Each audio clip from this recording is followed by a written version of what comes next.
Après 32 mois de guerre en Ukraine, l'ONU alerte sur des données démographiques inquiétantes. La population ukrainienne aurait diminué de 8 millions depuis le début de l'offensive russe en février 2022 et de 10 millions depuis l'annexion de la péninsule de Crimée par Moscou en 2014, ce qui représente près d'un quart de la population. En cause, l'exode massif des Ukrainiens, les victimes de la guerre. Bonjour chers amis, bienvenue sur la chaîne Monde Multipolaire. Dans cette vidéo, nous allons examiner les événements les plus significatifs des 48 dernières heures et même des dernières semaines. Nous avons beaucoup de mises à jour intéressantes à couvrir, alors plongeons directement dans le vif du sujet. Pour nous soutenir, abonnez-vous, commentez et likez la vidéo. Les principales nouvelles viennent de Kazan, à l'est de Moscou, où Vladimir Poutine accueille des dirigeants du monde entier pour le sommet des BRICS. Parmi les participants, Xi Jinping, le leader chinois, est déjà sur place, tout comme le Premier ministre indien. D'autres dirigeants, tels que le président sud-africain, le président turc Erdogan et le président égyptien, ont également rejoint l'événement. Un fait marquant est l'absence des pays occidentaux à ce sommet. Ce n'est pas de leur propre initiative, mais parce qu'ils n'ont tout simplement pas été invités. Cet événement est déjà surnommé par les médias occidentaux comme le défi de Poutine au dollar, en raison de son importance. De nombreuses discussions sont prévues, avec pour objectif la création d'un système de paiement indépendant des États-Unis et de Londres. Nous attendons donc les décisions qui en découleront. Passons maintenant à la situation en Ukraine, où les événements sur le terrain évoluent rapidement. Commençons par le sud de Donetsk, où les forces russes poursuivent leur avancée. Des changements significatifs ont été rapportés, bien que certaines informations demandent encore confirmation. En observant les cartes, la situation au 21 octobre montre que les Russes ont récemment nettoyé les tranchées dans le sud-est de Vuhledar. Cette avancée a conduit plusieurs cartographes reconnus à ajuster leurs cartes en faveur de la Russie. Aujourd'hui, selon divers observateurs neutres, les forces russes ont consolidé leur position et pris le contrôle de nouvelles zones.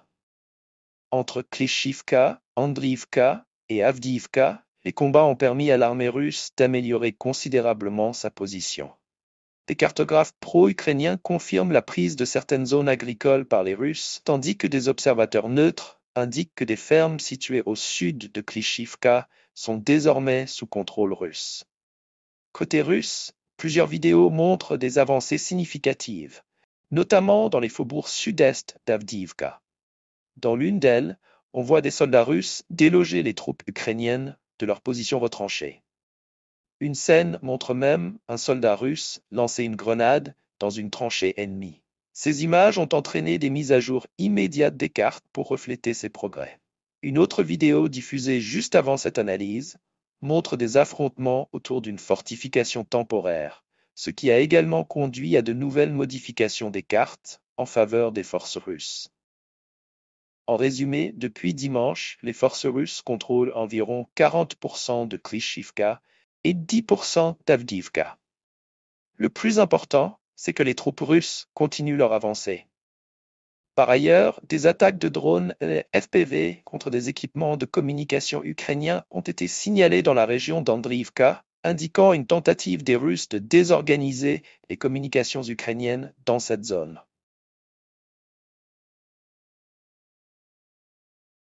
Les cris d'alarme qui sont lancés, y compris par l'OTAN, sur le fait que nous entrons dans une escalade inédite. Émilie. Oui, on le rappelle, environ 10 000 soldats nord-coréens auraient été envoyés en Russie au service de Vladimir Poutine. Eh bien, c'est Mark Rutte, le secrétaire général de l'OTAN, aujourd'hui, qui s'en inquiète.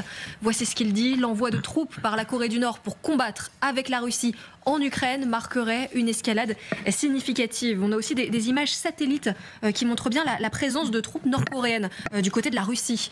Passons maintenant à un autre point important. La situation à Koursk. Cela a été une surprise inattendue, même pour les Ukrainiens, qui ne s'attendaient pas à ce que les Russes, après la chute de Maximilianovka, poursuivent leur offensive en direction de Koursk. Au cours des 20 dernières heures, des changements significatifs ont été observés sur le terrain, tant le long de la route 0510 que de la route N15. Dans cette vidéo, nous pouvons voir les Ukrainiens repousser les attaques russes grâce à un usage intensif de frappes d'artillerie et de drones FPV. Certains véhicules russes ont été endommagés, tandis que d'autres ont été détruits. Plusieurs événements marquants se sont produits, notamment à cet endroit précis, comme l'indiquent les analyses vidéo. Sur cette base, nous avons ajusté la situation à Koursk en faveur des forces russes. Des progrès supplémentaires ont également été observés le long de la route N15. Dans ce contexte, une vidéo publiée par la 33e brigade mécanisée montre un convoi de véhicules russes se dirigeant vers Koursk. Un unique char ukrainien, un Léopard, a tenté d'intercepter les forces russes, réussissant à détruire au moins 2 ou 3 véhicules russes, ou du moins à les endommager. Malgré ces pertes significatives, les Russes continuent de progresser à un rythme soutenu. En examinant les cartes, nous constatons des changements notables depuis le 14 octobre. Le 17 octobre, le ministère russe de la Défense a rapporté la prise de contrôle du village de Maximilianovka. Le 18 octobre, des vidéos supplémentaires ont été publiées le long de la route N15. Bien qu'aucune nouvelle information n'ait été fournie le 19 octobre, des changements sur le terrain ont été signalés le 20 octobre, toujours le long de la même route. Enfin, le 21 octobre, une vidéo a montré le drapeau russe dans les faubourgs orientaux de Koursk. Le 22 octobre a vu de nouvelles avancées, les Russes se rapprochant de plus en plus de la ville. Un tournant décisif approche, où les Russes devront choisir leur prochaine manœuvre. Continuer d'avancer le long des mêmes routes ou tenter de contourner Koursk en attaquant en direction de Dal. Abordons maintenant ces deux territoires. Le village de Dal continue d'être bombardé et attaqué par les Russes, ce qui indique que c'est leur prochaine cible, une fois qu'ils auront atteint une distance critique par rapport à Koursk. Les Russes pourraient alors commencer à flanquer la ville en passant par Dal, ce qui semble être leur objectif stratégique. Une vidéo importante provenant du sud-ouest de Koursk montre une attaque russe avec un drone FPV contre un système ukrainien de lance-roquettes multiples de type Grad. Ce système a été détruit, un événement qui semble courant. Cependant, ce qui est notable, c'est l'emplacement de cette attaque. Elle a eu lieu bien au-delà de la ligne de contact, confirmant que les Russes ont établi un contrôle total des drones FPV à l'ouest de Koursk. La distance entre la zone attaquée et les positions russes à Maximilianovka est d'environ 12 km, ce qui est considérable.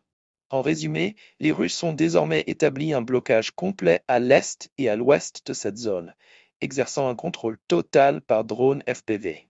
Cela signifie que Koursk est presque encerclé par ce dispositif.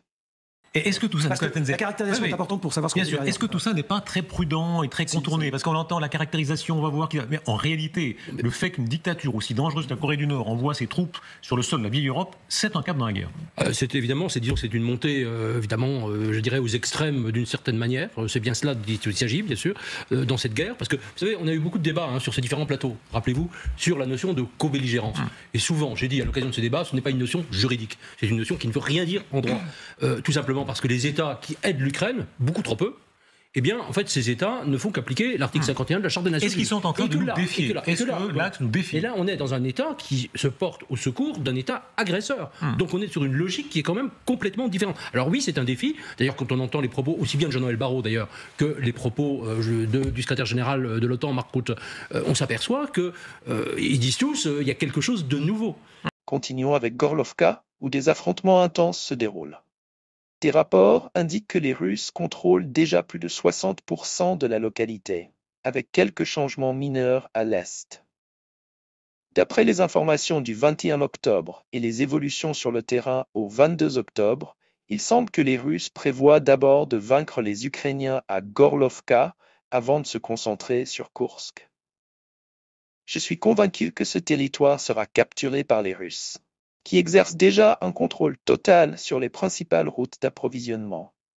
4 véhicules des forces armées ukrainiennes ont été détruits sans raison alors qu'ils se dirigeaient vers le sud. Cela soulève une question cruciale. Pourquoi les Ukrainiens les ont-ils envoyés dans cette direction, sachant qu'ils risquaient d'être pris en embuscade par les Russes?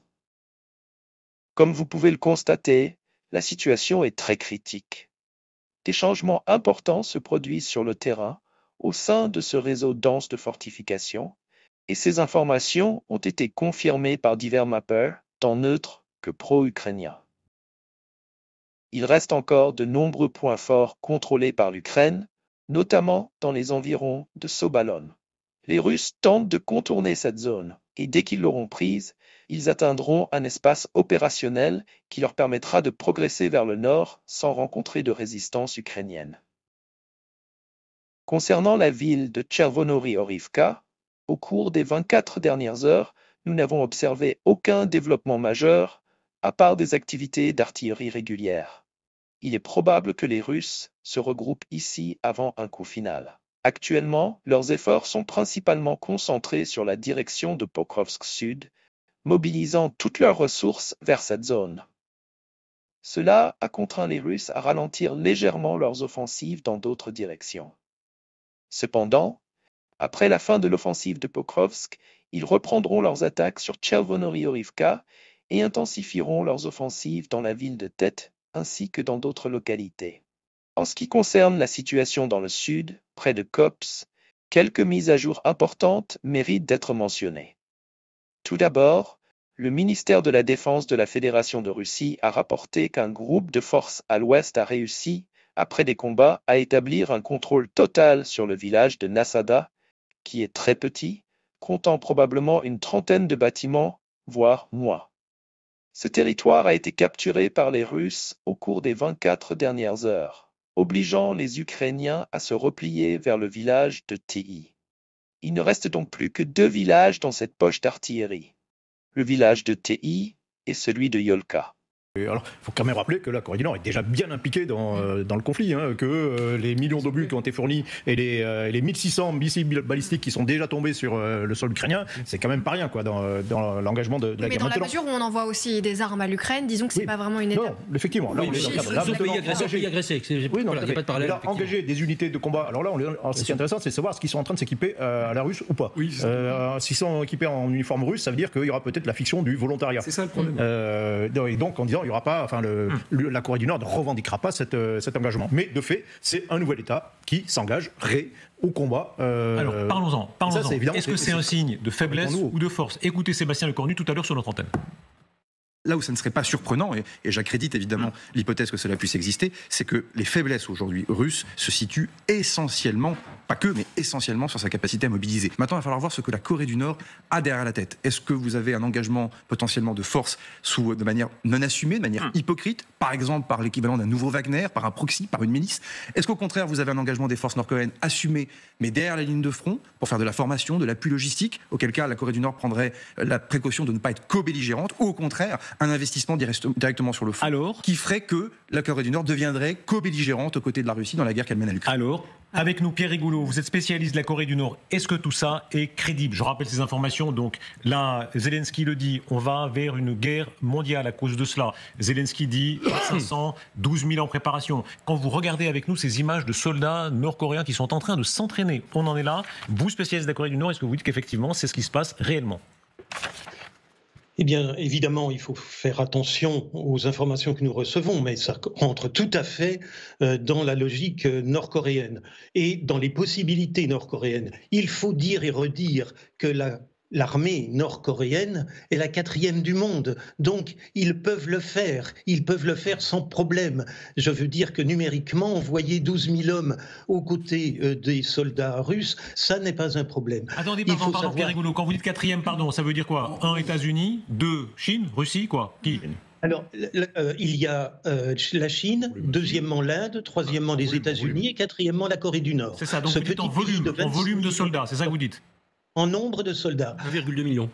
Suite à la chute de Nasada, les Russes ont déjà commencé des opérations offensives en direction de TI. Nous avons pu observer des frappes d'artillerie et des frappes aériennes sur les positions ukrainiennes. La prochaine étape consistera en une opération au sol, et dans 48 à 72 heures, les Russes devraient être en mesure d'atteindre la partie médiane du village, ne laissant alors que Yolka. Concernant la direction nord, les rapports des mappeurs neutres indiquent que les Russes ont réussi à améliorer leur position le long de la rivière Askol. Voilà donc la situation actuelle.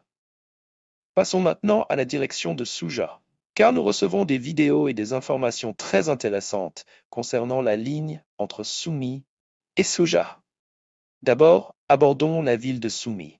Pour être honnête, je suis constamment choqué par les vidéos que nous voyons dans le segment ukrainien de Telegram.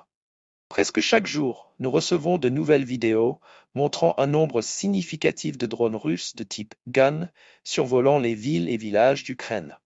Par exemple, dans l'une de ces vidéos, on peut voir probablement 10 drones, voire plus, voler sans aucune résistance au-dessus de la ville de Soumy.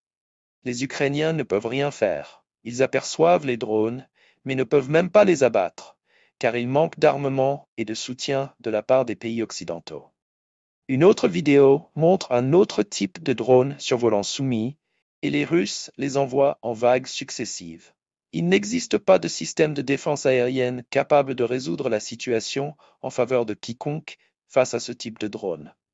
Hier, nous avons pu observer la même scène, mais d'une autre partie de Soumy, où une nouvelle vague de drones survolait l'Ukraine en direction de l'ouest. Il semble parfois que le nombre de ces drones soit infini. Passons à la situation dans la direction de Soumy.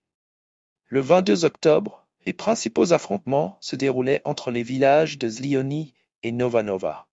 Dès le matin, les Ukrainiens ont lancé une contre-offensive à grande échelle, visant à libérer les forces ukrainiennes qui s'étaient retrouvées piégées dans une poche un peu plus au nord.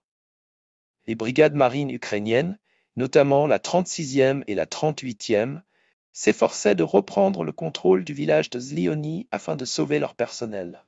Une vidéo reçue ce matin montre de nombreux chars et véhicules. On peut voir que les Russes, ayant probablement reçu l'ordre de se retirer, n'avaient plus aucune chance de résister aux forces ukrainiennes. En conséquence, les Ukrainiens ont pu restaurer le contrôle sur un territoire significatif, y compris le village de Zliony, sans rencontrer de résistance. Après avoir débarqué de l'infanterie, les Ukrainiens ont ensuite repris position.